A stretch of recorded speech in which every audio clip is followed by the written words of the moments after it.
Hi, Grace family.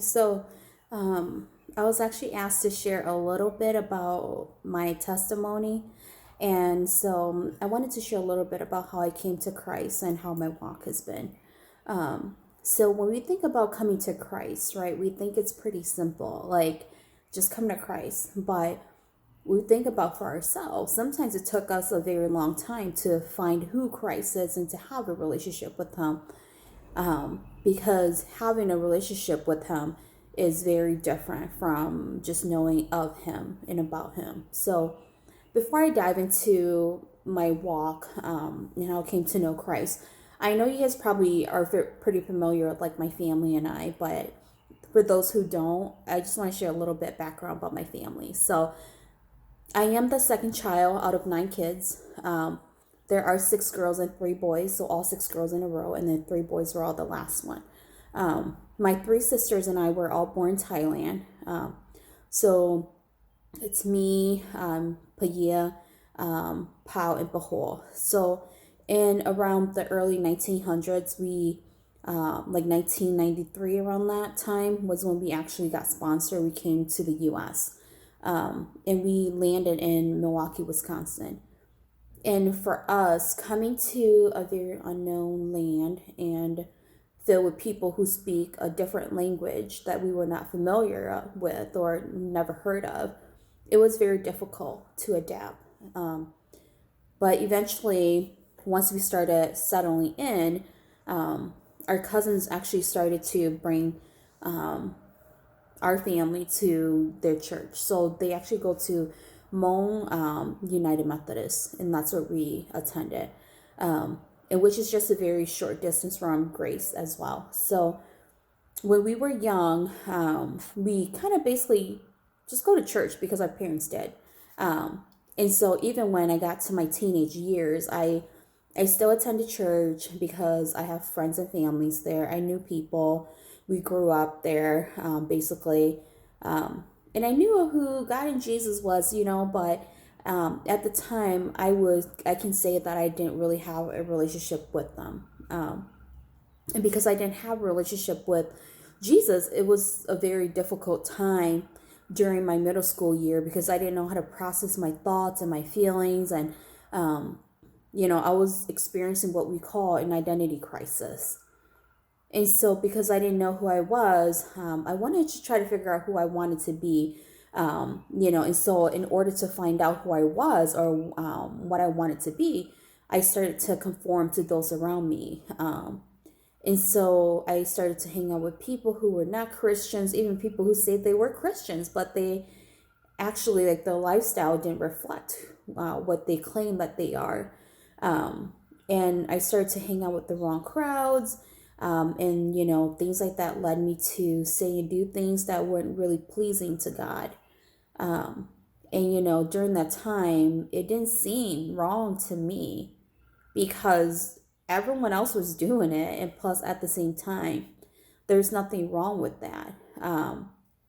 Because if I look around me, it's not like anything that anyone else was doing opposite of me. They're doing exactly what I was doing. So with me trying to fit in, I eventually started to dress, talk, and act differently. I've seen enough of how people were treated, especially those who didn't fit in. So I've seen kids who, didn't fit in, they would get bullied, picked on. And for me, being someone who, was very timid and wanted to blend in, I wanted to avoid standing out. So what I chose to do was I chose to blend in. And I was obviously very good at it because, during that time, no one could tell, or they didn't even know that I was actually not born here in the US. And at the same time, like, they didn't know that I had to take ESL throughout like my whole elementary just to be where I'm at. And then also, they didn't even know that I was a Christian because I was so good at just pretending, that I wasn't these things, that I belong with them. And hanging out with all these crowd, it created bad habits. I started to lied to my parents about why I needed to be staying later at school.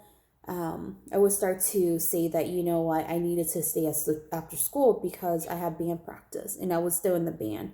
And so when I started to stay after school, I just basically hung with my friends. So we would, go walk around, or we will go and hang out wherever the city bus took us. And, this lifestyle wasn't something that I enjoy. It felt good to just not be picked on because, being someone who has experienced bullying, I, for one, did not want to be part of that again for the rest of my life. And so, even though I didn't enjoy it, I enjoyed the benefits of trying to conform because I didn't stand out. It didn't feel good. I felt guilty lying to my parents, lying to myself, and lying to my friends. And then, I didn't like being disobedient to my parents. And, I'm very glad that that lifestyle didn't last too long, because eventually, once I got to high school, I actually wanted to still feel like I want to belong, but then it wasn't something I desire, like you really yearn for. And so during this time, also my cousin started to lead at church. And so she recruited a couple of us to kind of help her out, lead some of the children's ministry. So I helped out with that. And then with that also, I started to become a little bit more active with like the church and the youth. And through that, I began building relationship with a lot of the other believers within my church. So I knew of people, but I never really had a relationship. So once I started building relationship, leading within the church, I began to desire more who God is, because the more I started going over Bible lessons and looking at, Bible lessons for the kids, as I was doing all of this, I was also teaching myself of this Jesus who I thought I knew, and of this God who I thought I knew. And I eventually then at one of our youth camp, around like in the 200, I think it was like 2006, around that time was when I actually gave my life to Christ. And when I came back home, I made the commitment to want to grow in my walk with the Lord. And after committing my life to Christ, I started to find my identity in Christ instead of, seeking it in the approval of others or in the things of this world. As, the more I gained Christ, I began to lose friends. I began to be more alone. I was finding myself more and more walking the hallways of high school through, all of that by myself. But then I also noticed I started to dress, act, and speak differently. But, the thing is, I felt more at peace with this new transition, because I didn't have to work so hard to feel like I belong, or that I felt accepted or loved. When I truly found Christ, I also found my identity and my worth. My identity is solely in Christ, and I am worthy because I am a daughter of the King, and I didn't need to blend in anymore. I actually wanted to stand out. And once I got into college, eventually we moved to Grace in 2012. And, this was a very, very difficult transition I don't know if it's for my whole family, but for me it was. And I had to learn how to trust God. That, God knew what he was doing when he brought our family there. I was a little bit hesitant at first to be involved because, the church was like triple our size, and things like that. And I tried to remain open, and, God revealed to me, though, eventually why I needed to be there at Grace. During this time, like I mentioned, I was in college. I was going for my nursing degree, and, I was struggling to pass my last few semesters. And then on top of that, I also had my NCLEX, my state board, coming up once I graduated.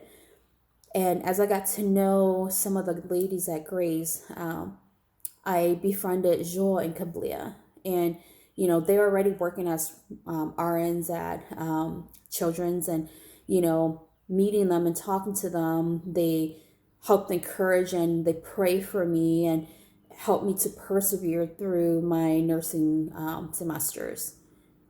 And so God knew that I needed some friends who was willing to be prayer warriors for me and pray for me and encourage me when I felt discouraged. Um, and so as I finished my nursing degree, and I also, finished my NCLEX, which was something I was very happy about. I then eventually wanted to settle for the next phase in life. And that was, I wanted to settle down. And I eventually prayed about it. And as I waited, I already waited 8 years since, like high school coming to where it was now, and so sometimes I question God if I was like good enough or if something was wrong, and or maybe I didn't love God enough to find that person. But in the moments of sometimes feeling disappointed, I still reminded myself of God's faithfulness. And one thing was, many of the people, like the ladies, especially at Grace, they're all around my age or a little bit older, but not too far off. And they were all single too. And so for me, I actually began to observe their life and start to see that, I actually enjoy and I love the way that they were spending their singleness. And they served joyfully for the church while they were single because they had the time, they had the resource, and, they wanted to give back to the youth in the church. That encouraged me to also want to be joyful in my singleness, that, I should be spending pouring more of my time into doing God's work rather than focusing on why am I still single, and so I think for me, the more I spent time pouring back into the church, the youth, children's ministry, all of these things were so rewarding that, I would invest over and over and over again. And looking back at my whole life, God has been so good to me that even though when I failed many times, He still loved me and even used me, someone like me, to do His work. And so I am not perfect, even if it looks like my life is going well. I am still struggling in one way or another. And it reminds me that, and everyone, that I do need Jesus just like everyone else does.